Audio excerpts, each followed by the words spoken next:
They're like raving fans of HubSpot. It's crazy. They have millions of followers of their social feeds. That is an asset that will continue to help them to drive revenue for decades to come.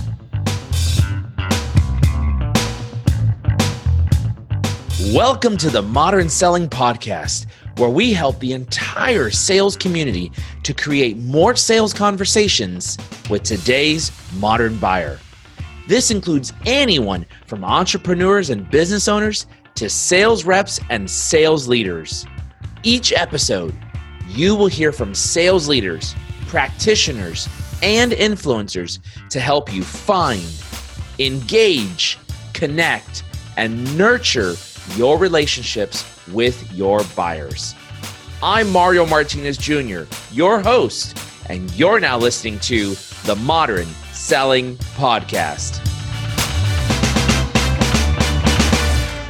This episode is brought to you by Gong.io, the #1 conversion intelligence platform for sales. Gong helps you achieve revenue success, which means you win more deals, skyrocket rep performance, and gain critical market intelligence. Get powerful visibility into your customer conversations with Gong.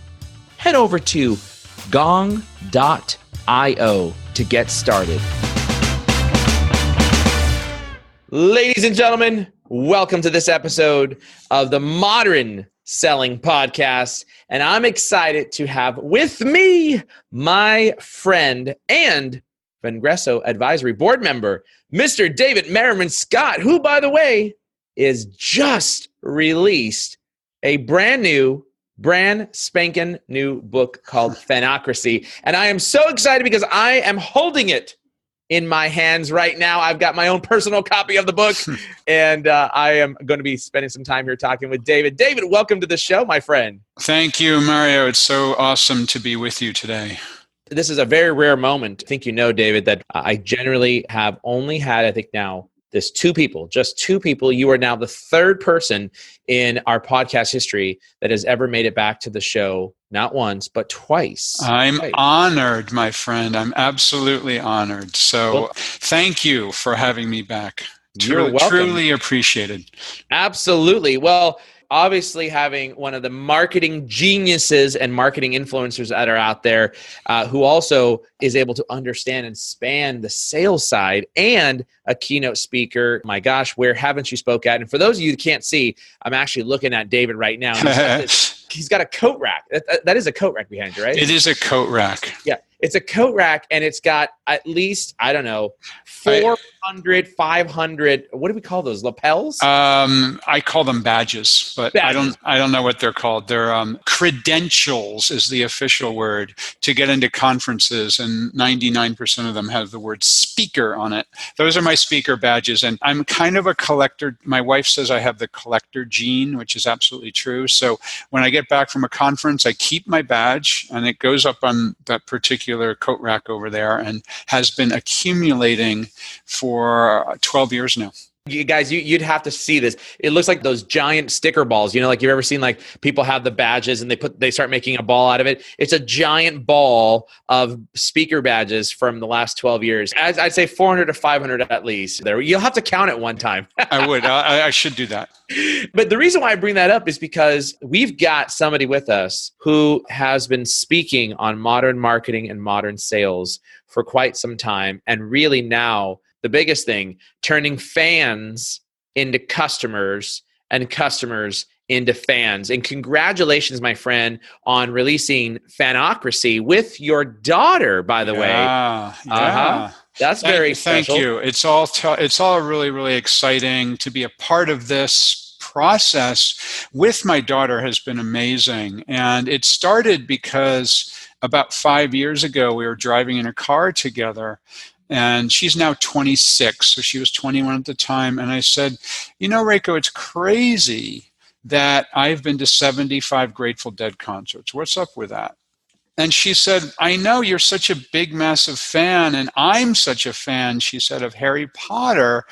Not only have I read every book multiple times, seen every movie multiple times, been to the Wizarding World of Harry Potter in Orlando twice, been to the London studios and done the studio tour, but she also told me she wrote a 90,000-word alternative ending to the Harry Potter series where Draco Malfoy is a spy for the Order of the Phoenix, and put that up on a fan fiction site, and thousands of people have downloaded it, hundreds of people have commented on it. So we both agreed that we're these big geeks about the things that we're a fan of.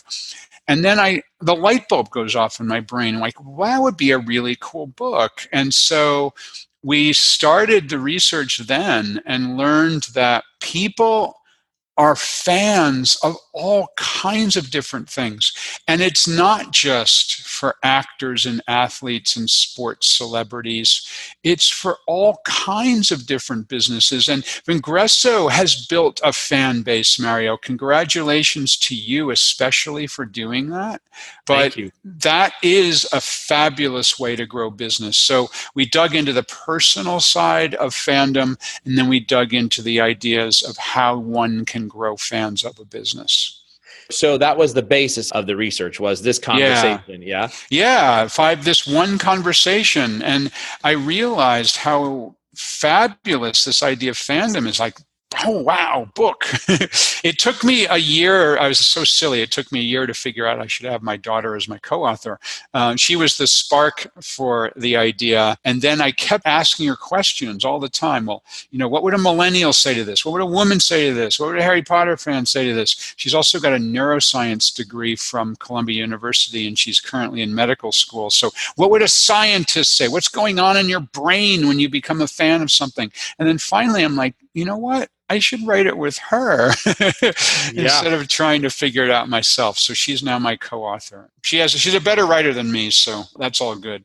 She's obviously had a good example, clearly. What number book is it, 11? This is my 11th book, yeah. But I think it's my best. I really do. I think it's an amazing book in so many different ways.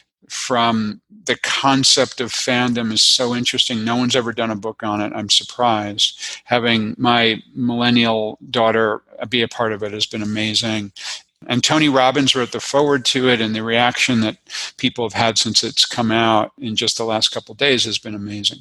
That's awesome. Amazing. Now, most people think of fans more of just in the line of celebrities, right? But really, if you think about this, this is like, it could be the rocket fuel, if you would, from a business standpoint, is to have the raving fans that are out there that are talking about what you do, how you do it, and essentially inspiring others to peer into your business, right?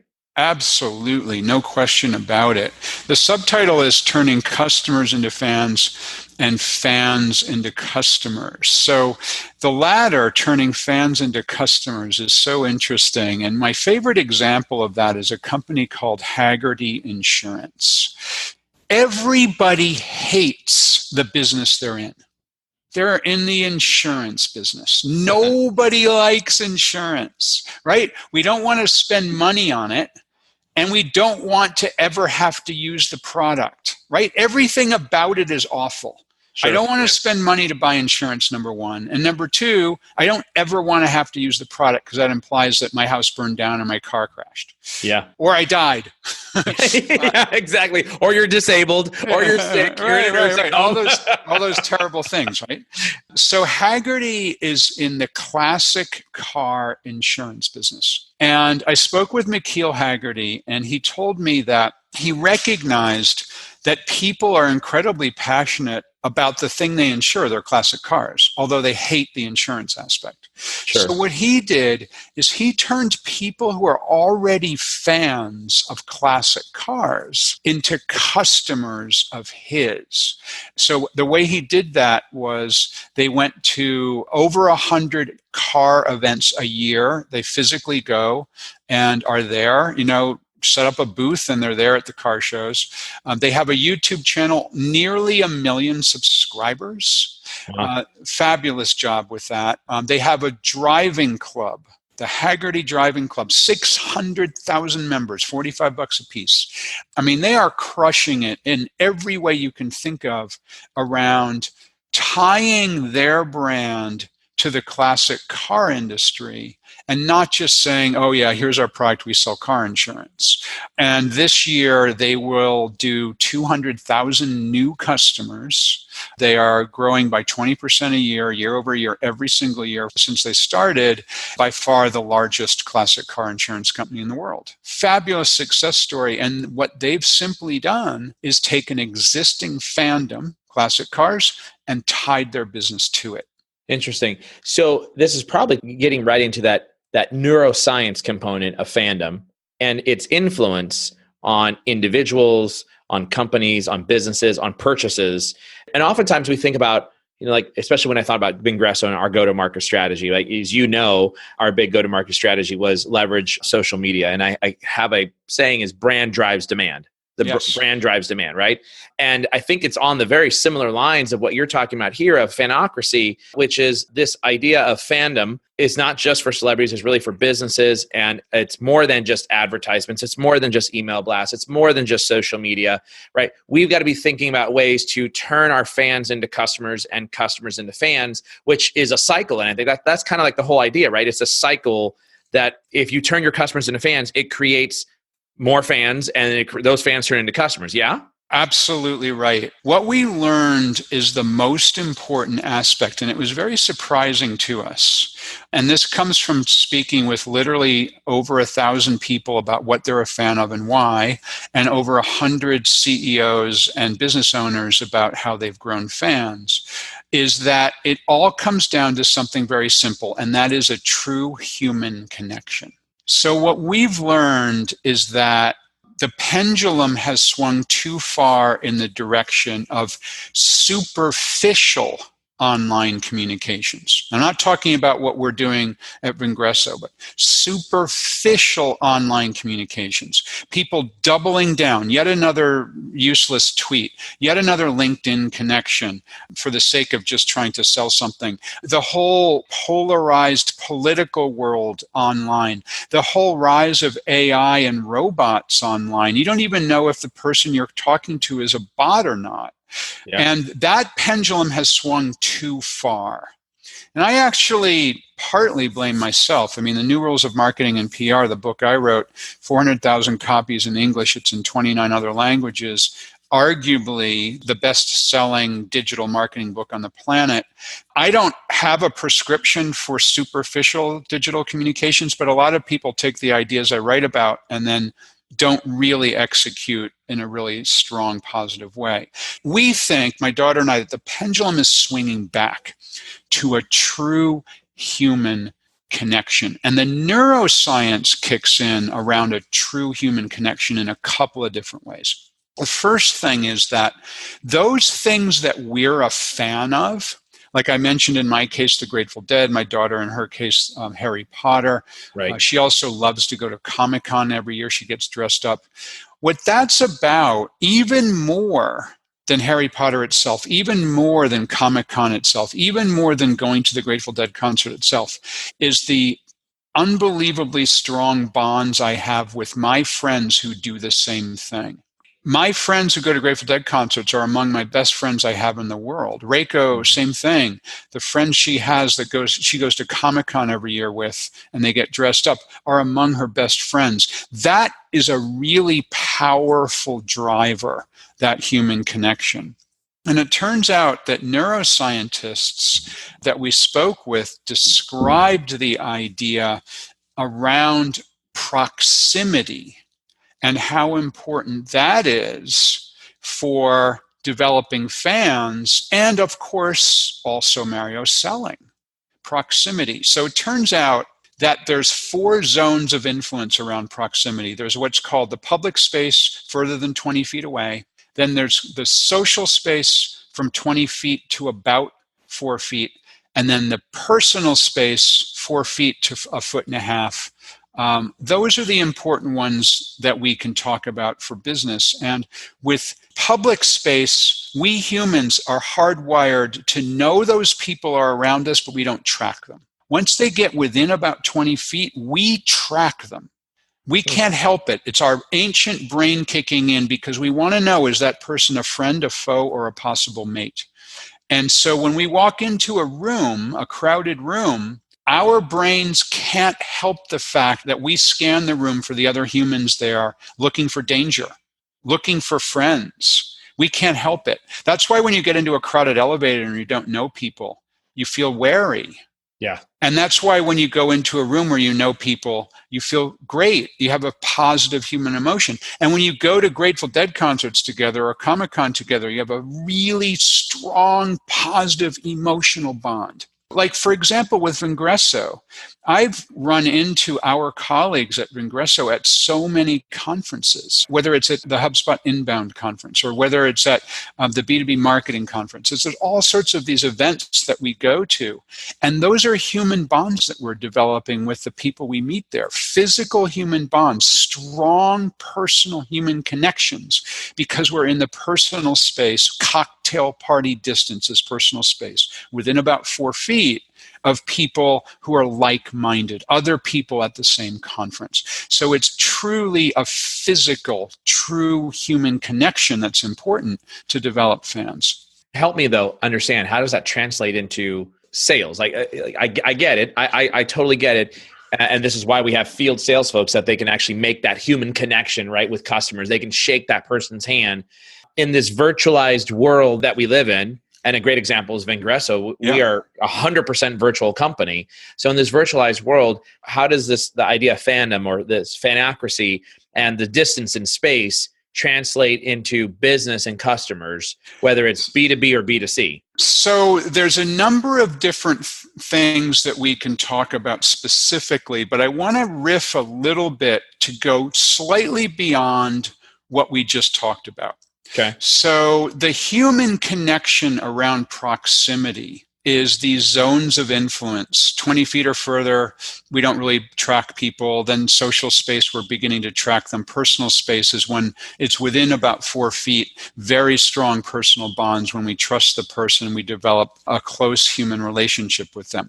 It turns out there's another component of neuroscience called mirror neurons, which are fascinating around virtual connection and exactly what we're doing right now and exactly what Vingresso teaches. Here's how it works. When we do something, our brain fires. However, if you see somebody do something, your brain fires in the same way through something called mirror neurons. I'd like to demonstrate that. For our podcast listeners, you won't be able to see this, but I want you to listen because you may be able to have the same experience. I'm now holding a lemon. Yeah. A delicious lemon.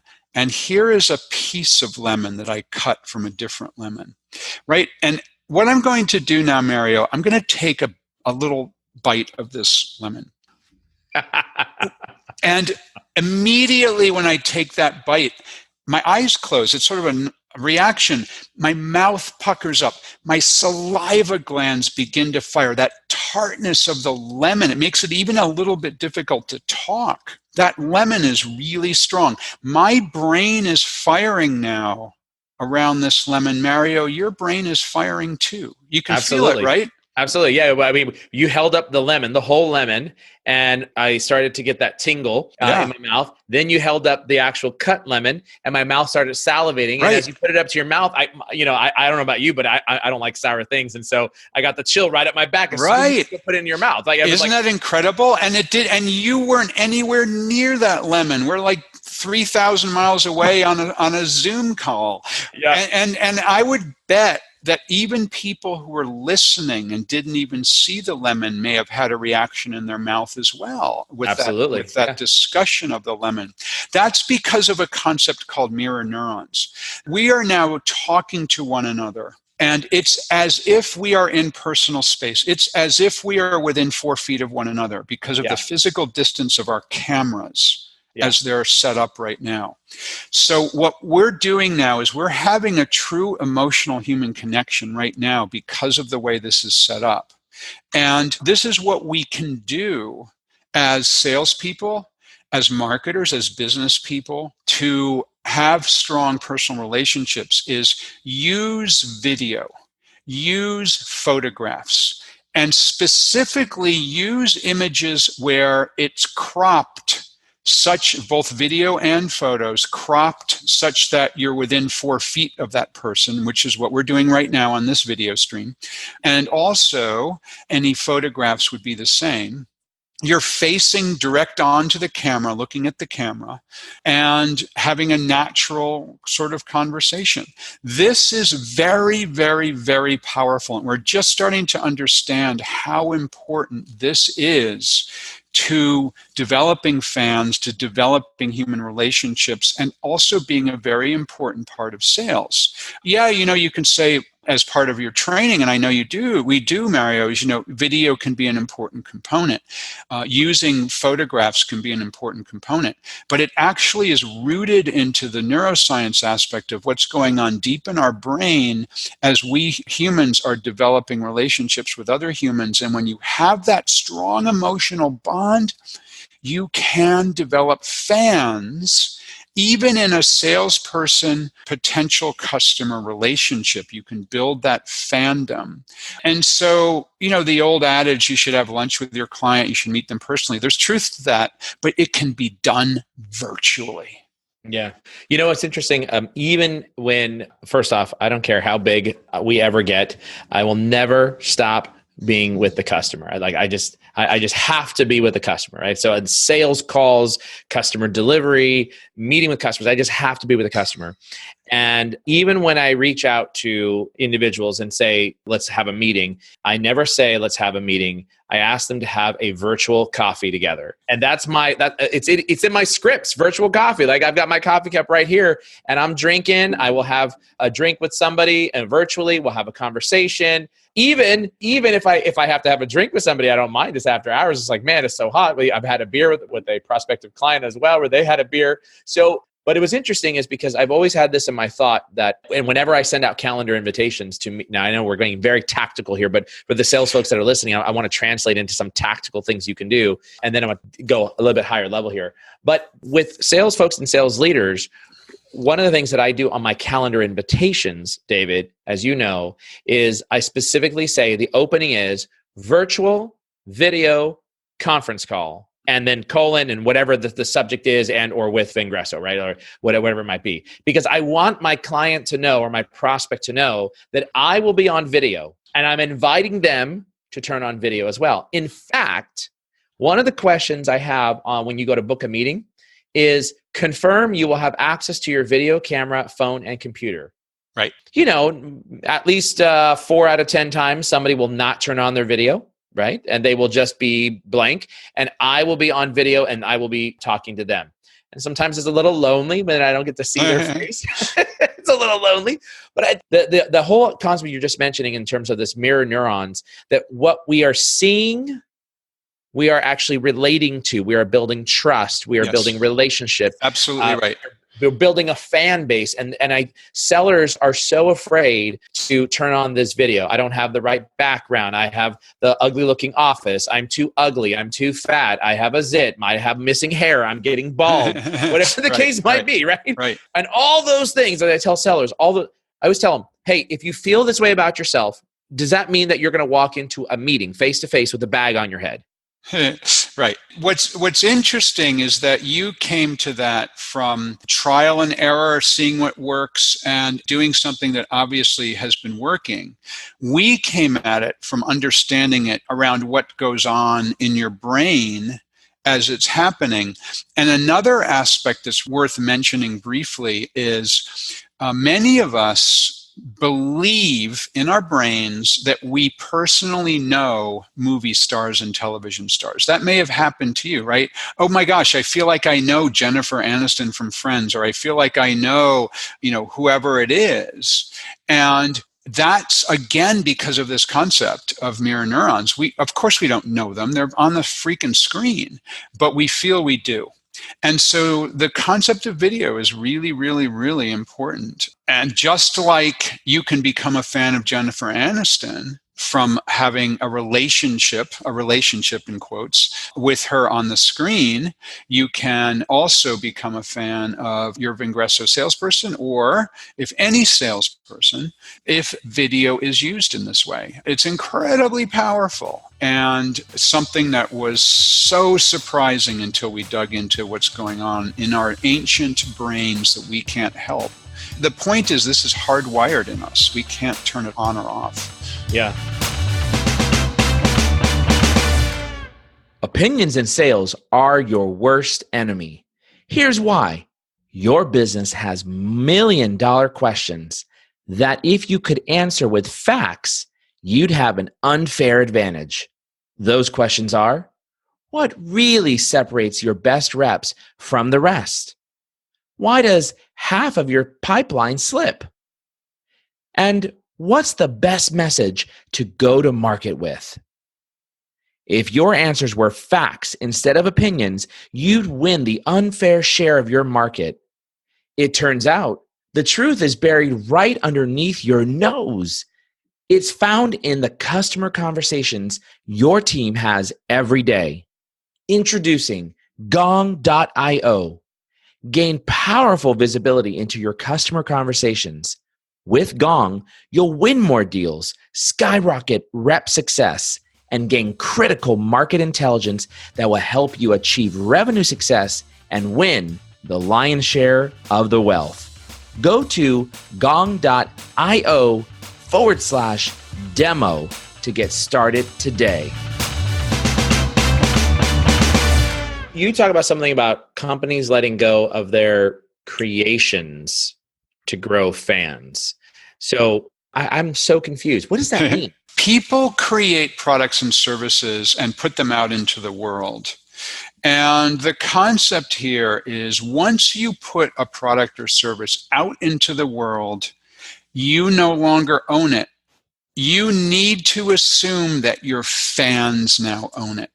Or if you want to call them customers, your customers now own that product or service. Too many companies try to control the way that their customers, their fans, use and interact and talk about their products or services. I want to contrast that by giving you two quick examples. My daughter and co-author Reiko tells a story about how she is a really big fan of using Photoshop to make art.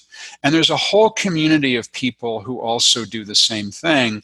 They're on various websites and blogs and video channels, and they have podcasts and whatnot to talk about fan art using Photoshop. And that all happens away from Adobe, the maker of Photoshop. In fact, Adobe tries to shut down the way that people talk about their products. They actively discourage fandom.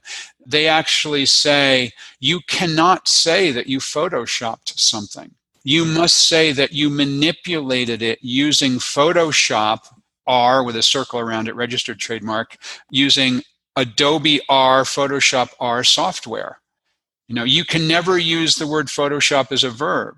They have all these draconian rules, and they don't want people to talk like normal human beings. Right. And Reiko told me that she and her friends were on a blog recently laughing at Adobe because they were actively discouraging fans to talk about them in the way they talk about them, which is as silly, a verb, right? Like you doing, I Photoshop this, right? That's what people say. Exactly. Yeah. And I'll contrast that with the company iRobot. They make the Roomba. And this is clever robot vacuum cleaner.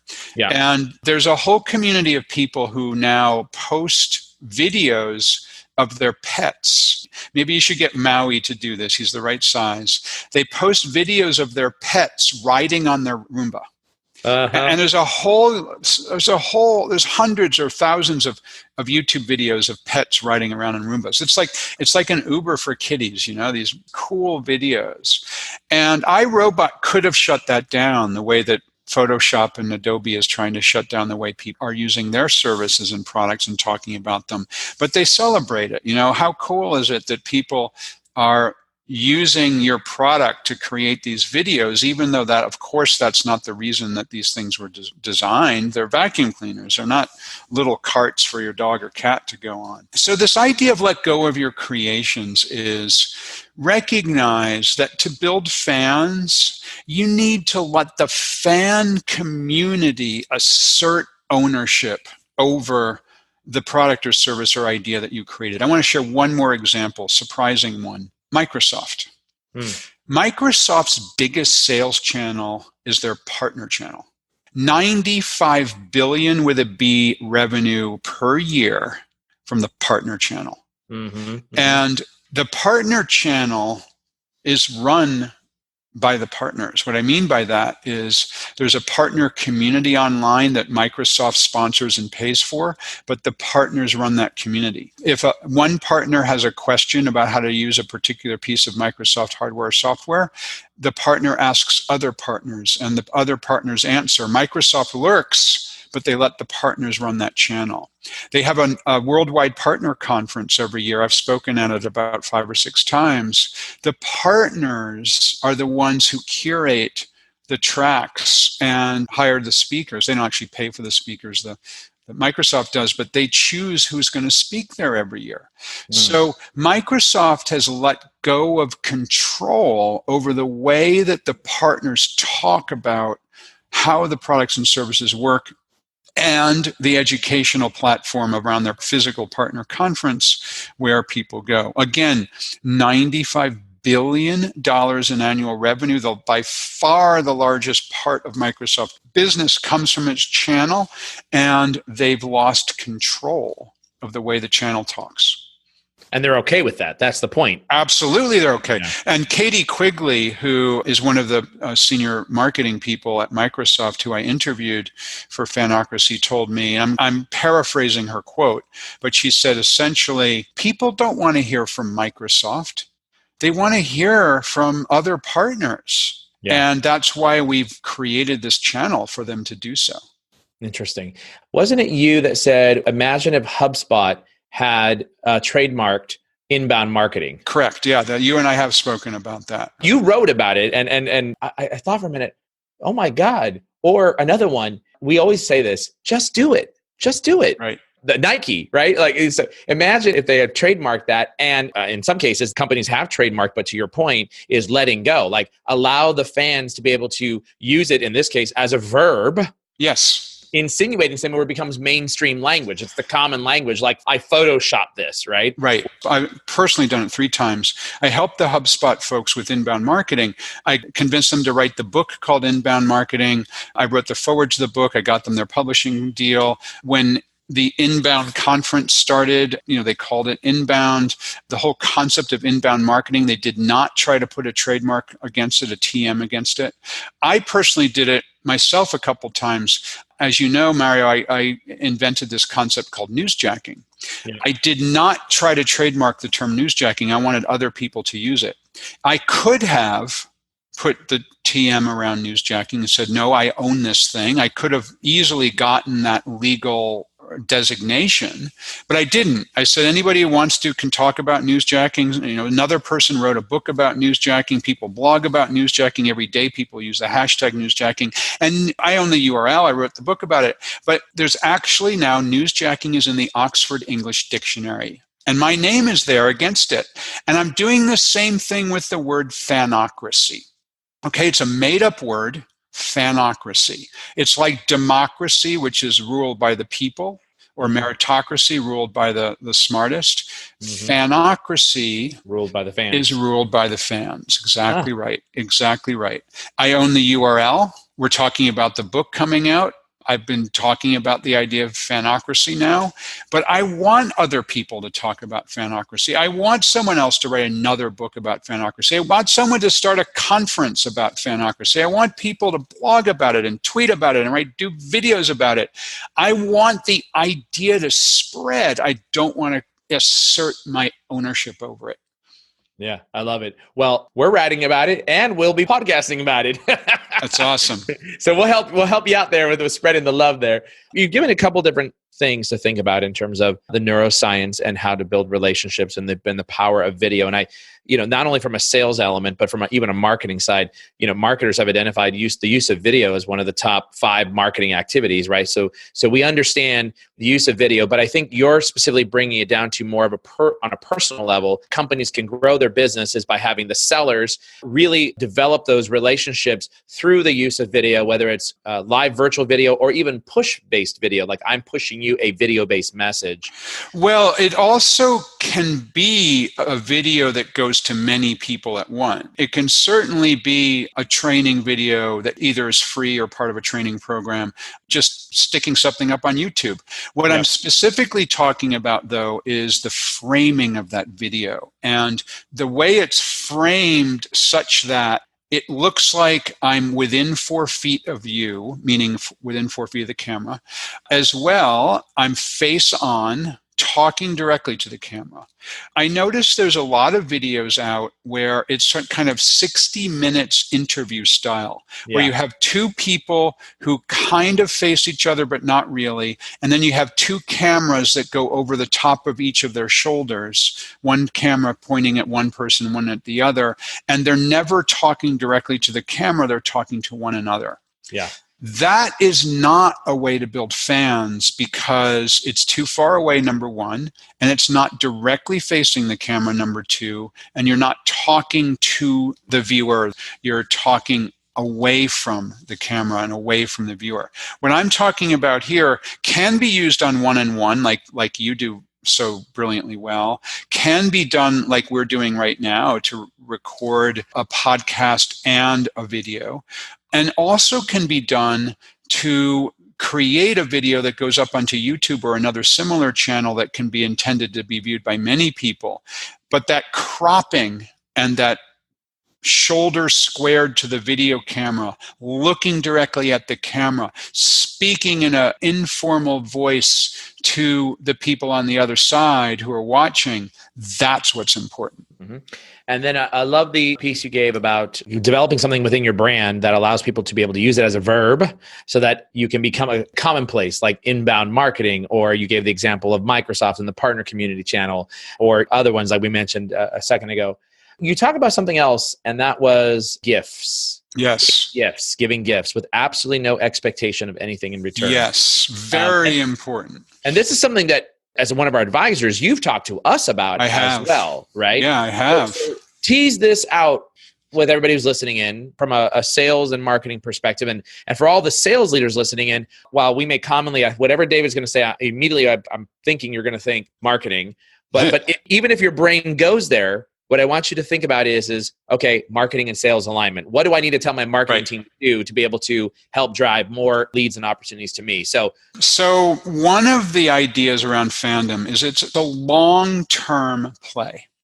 The idea of developing fans becomes an asset that you can use to help drive and grow your revenue for a very long period of time, years or even decades. And one of the aspects of that is to give gifts without any expectation of anything in return. I want to share 2 examples, then I want to talk more specifically. So the first example, the Grateful Dead, my favorite band, is probably the only band that certainly in the early days and even now that allowed and still allows fans to record their concerts. You can bring professional level recording gear into the shows and record their concerts. Every other band said no. Grateful Dead said, sure, why not?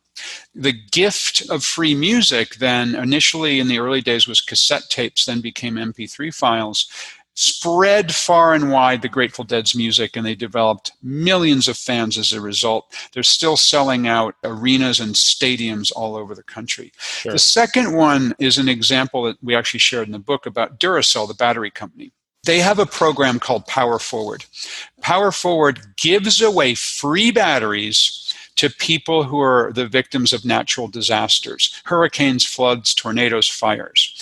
They have a fleet of 4 vehicles that travels to a disaster zone, and they give away literally tons of free batteries. So they went to Puerto Rico after Hurricane Maria, for example, and they gave away 700,000 batteries to people in need. And this is interesting because it's the time when batteries are in the most demand is during a natural disaster when the power goes out. And here they are giving those batteries away for free because it builds long-term fans, because people remember that they got those batteries. They tell their friends. They remember it a year or even a decade later. So here's what that means in a digital world. What it means is don't always slap the requirement of an email address against your digital content like a white paper. Give it away completely free as a gift with no expectation of anything in return. Because a lot of us, especially those who are looking to a short-term quarterly, what are my sales numbers this month and this quarter, tend to only give away content that's valuable if there is an email address given in return for that content. The problem is requiring an email address sets up an adversarial relationship before you've even had a chance to meet that potential customer because you're demanding something of them before you've given them anything. My recommendation is make lots and lots and lots of information completely free with no registration. And then have a hybrid offer, a secondary offer in the free content where they are invited to register if they choose to do so. What that might look like practically is give the white paper away for free, no registration required. Then within the white paper say, hey, if you want to subscribe to our email newsletter, click here. If you want to get a free analysis of your business by our experts, click here. If you want to attend our webinar, click here. If you want to subscribe to our podcast, click here. And they're offering them options for how they can raise their hand and give you an email address, but not demanding it in the first instance. Yeah. This is very counterintuitive, of course, to most marketing organizations and also sales leaders. Organizations. Yeah, most sales are right. Because we're driving towards qualified leads, right? So we give stuff away. How do we know that we're going to get something in return? The idea of developing fans is a long-term game. It has the potential to be absolutely fabulous as a way to grow business. I've worked with HubSpots for 12 years. I've been there on their advisory board since the very beginning, since 2007. And I worked with them around this idea of building fans, this idea of giving away things for free, this idea of creating a culture of people who are fans of HubSpot. They have 25,000 people who come to their annual event. They're like raving fans of HubSpot. It's crazy. They have millions of followers of their social feeds. That is an asset that will be valuable for them for decades to come and will continue to help them to drive revenue for decades to come. The way that I look at it is this is really powerful stuff and is really important for most businesses to want to do, but it's counterintuitive, to use your word, against the short-term thinking that so many of us have of I need to bring in my numbers this month. In the marketing world, people say, oh, I got to buy Google AdWords because I need to get leads this month. Well, sure, you can, but that's a never-ending game. You're going to be doing that for the rest of your life. Month over month. Every month for the rest of your life. But if you start to create the kind of content that will drive people to you, that's an asset that you'll own forever, which will continue to pay dividends. So fandom, what I call a fanocracy, is fabulously powerful, but it's a long game. One last question I have for you, and this is something that you talk about as well, and that is around why is passion infectious? Yeah. And you talk about specifically employee passion and it building fans. Talk a little bit about that. Yeah, I mean, this is something that you're really good at, Mario, is hiring people who are passionate about something. So what we learned, we spoke with more than 100 CEOs, and we asked them about their employees. And again and again and again, what people told us is that they want employees who are passionate. They want employees that are able to develop relationships with people. Even more important than ticking the boxes on the resume is passion. A couple of interesting examples. Pete Cipollone is the CEO of a company called Instavisor. And Pete is an Olympic athlete. He won a gold medal in the Athens game in rowing. He was actually the coxswain in the men's 8. And he purposely hires either former Olympians or people who are currently in training at that elite level to be on an Olympic team. His theory, his philosophy is that if you're passionate enough about your sport to get to the elite level, that passion is infectious, and that passion can then be able to be translated to a passion for his company, Instavisor, that he's hiring you to be an employee of. And we've learned from many people that that is true. And perhaps, you might be able to talk a little bit about that in the case of Ingresso, because you've hired some great people. Another person told us the way she hires people is she asks a bunch of questions and they kind of do the dance. The most important question she asks is this: if you were in a room with 2,000 people, what could you confidently say you are the best at, better than any of those other 1,999 people? If people can respond to that with something, they're always responding to something that they're passionate about. I'm a better ballroom dancer. I'm a better fly fisherman. In my case, I know more about the Apollo lunar program than any other of those people in that room. And then they have something to talk about around passion. And the people she hires that do well in that question are almost universally able to share the passion they share for life. They are a passionate person, period, because they're passionate about that thing. Translates to being a fabulous employee for her company. So it's very, very interesting that we figured this out, and it all came from having these conversations with people like you who are CEOs of companies. I love what you said. It's so true. They're naturally going to want to talk, and naturally, even things like when you think about employee advocacy programs, one of the things we oftentimes hear when companies are trying to get their employees to be able to share content about the company and to help with driving net new leads is that the employees don't want to do it. Yeah. You have to stop and say, why don't they want to do it? Yeah, now, exactly. there's sometimes there's a school of thought for salespeople, which is salespeople are like, if I share this piece of content, how do I know that I'm going to get the lead, right? And that kind of makes sense because that's salespeople thinking like, I net pocketbook, like how does this affect me? But for everybody else in the organization, why don't they want to share? What is it about the company that they don't want to evangelize and be an evangelist for the company? Right.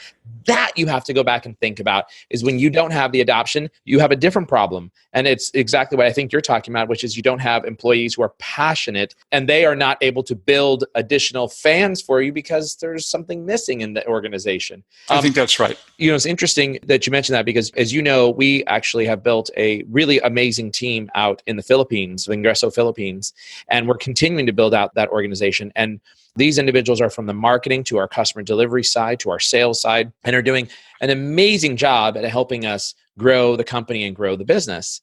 And one of the things that I look for is I want to know how long, and you may not know this, but oftentimes those in the Philippines are having these long commutes to get from home to work and back. Okay, no, I didn't know that. I'm looking for how long is your commute? We just brought on a couple folks. Their commute 5 hours per day. Wow. And it's probably, is it typically on a bus? Yes, bus, train, taxi, a ferry. It's a combination of some of them. Sometimes it's just one of them.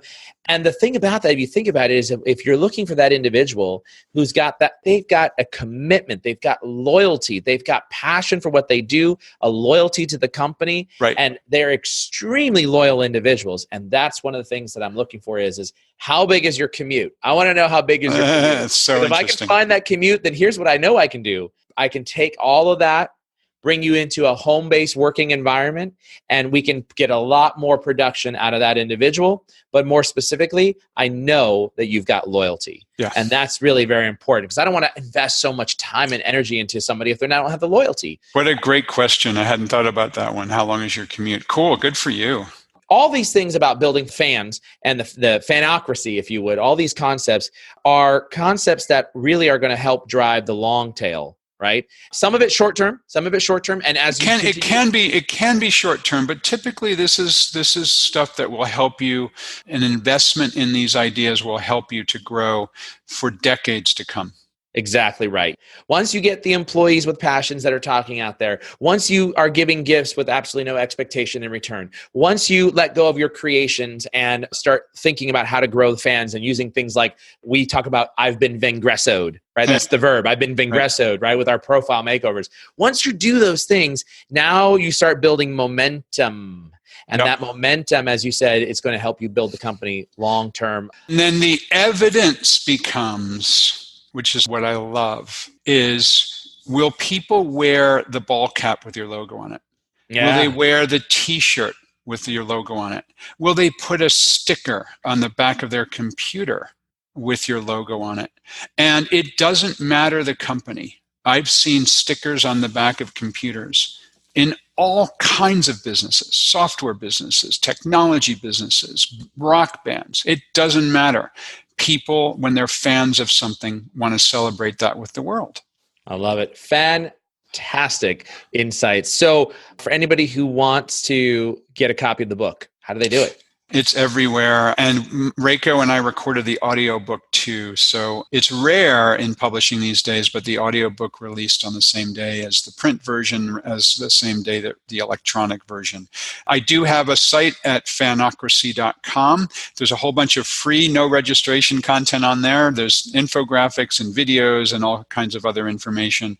And I'm DM Scott, DMSCOTT on Twitter. And wherever you buy books or audiobooks, we are there. So we'll put the link to Fanocracy. It's FANOCRACY.com. We'll put the link there. Also the Amazon purchase link as well. Go out to Amazon, buy the book, and make sure you really think through the strategies of what you're doing long-term and short-term on how to grow your fans. Mr. Meerman Scott, you are freaking awesome. I love having you as part of our advisory board. And thank you so much for joining my podcast, for making history and being the third person who's visited the podcast now 2 times. Thank you very much, Mario, for all you do for me, all you do for the sales community as at large. I appreciate it, man. For all of you listening in right now, don't turn that dial. Listen to this very important message. Take care. Sales managers, before you go, does it feel like everything is a priority and everyone is asking for your time and attention? Here's a free video training that will help you manage your time, double your income, and will skyrocket your team's success. It's called the Sales Management Matrix. You'll learn exactly how to spend your time for the highest revenue return possible. Go to gong.io/matrix to get the free 19-minute video training. Again, that's gong.io/matrix. Go there now, and we'll see you on the next episode. Thanks for listening to the Modern Selling Podcast. Please do me a huge favor and give the Modern Selling Podcast a rating and review on iTunes. I would appreciate it. Also, if you want to easily find our show, just go to themodernsellingpodcast.com. Hey, since you'll be on our site, be sure to check out our Modern Marketing Engine podcast hosted by my co-founder and CMO, Bernie Borges. Thanks for listening in, and until the next episode, good selling.